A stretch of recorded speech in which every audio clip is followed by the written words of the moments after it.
Okay, so now what we're going to look at is the judgment.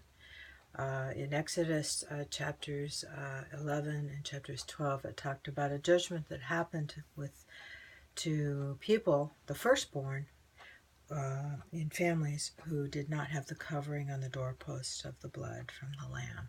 Okay, so I'm going to read. This is not easy to look at, and I want to acknowledge that a lot of times people hear about this and they don't even want to consider the Christian religion because of this, or um, Christians have difficulty thinking about this. So let's look at the first place where it starts to talk about it, and it's in Exodus chapter 11, verse 5. And it says that this was to all the firstborn in the land of Egypt shall die, from the firstborn of Pharaoh, who sits upon the throne, in other words, the leader, even unto the firstborn of the maidservant that is behind the mill, and all the firstborn of beasts. So this started at the leaders, went to the regular people, even down to the lowest life form, which was the animals. They actually worshiped the animals um, as gods in the Egyptian culture and beliefs. So, and then there was a great cry throughout the land, and it was a cry that was greater than any other like it. It said there was none like it, nor shall it be like it anymore. So when judgment comes, it's usually not a common thing that happens, and it's usually the most extreme that we can think of it. Okay, and then in chapter 12, verse 12, it reminds us of this again. It says, "For I will pass through the land of Egypt this night, and will smite all the firstborn in the land of Egypt, both man and beast, and against all the gods of Egypt I will execute judgment. I am the Lord." So this had to do with worship. Uh, it was against the gods of Egypt. Okay, and they had many. And then I'm going to read verse 23 of Exodus 12. "For the Lord will pass through to smite the Egyptians.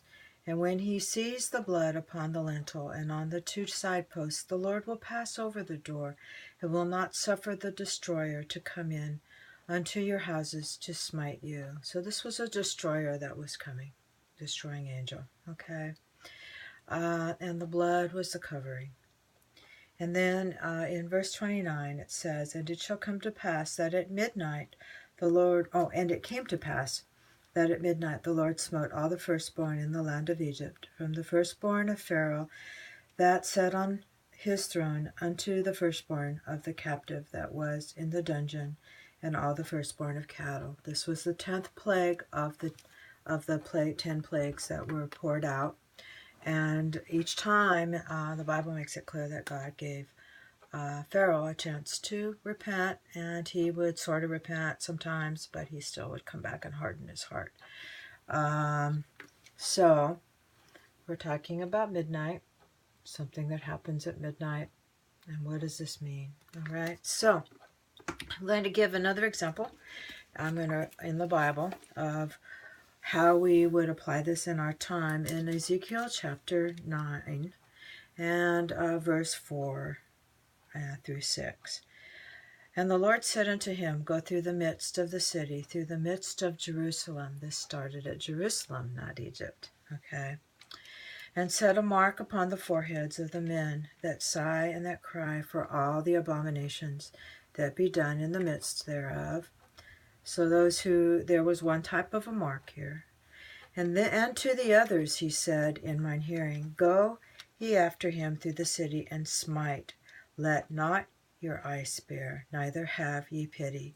Slay utterly old and young, both maids and little children and women.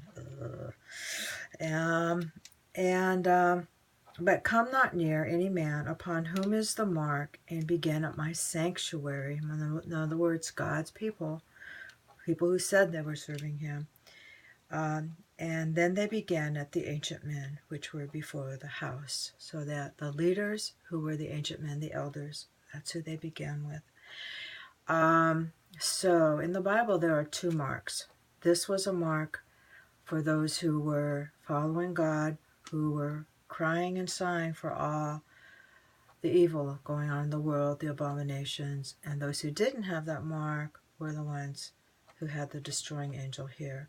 But in Egypt, there was a different mark, okay? The mark that saved was the mark of the covering. So the covering of Christ's righteousness, the covering of the blood on the doorpost. So it's important to have that kind of mark. That's the kind of mark that protects us. That's the kind of mark that you find in Psalms 91. In Revelation chapter 13 and 14, you have a different mark, not the mark of the blood or of Christ's righteousness, but the mark of the beast.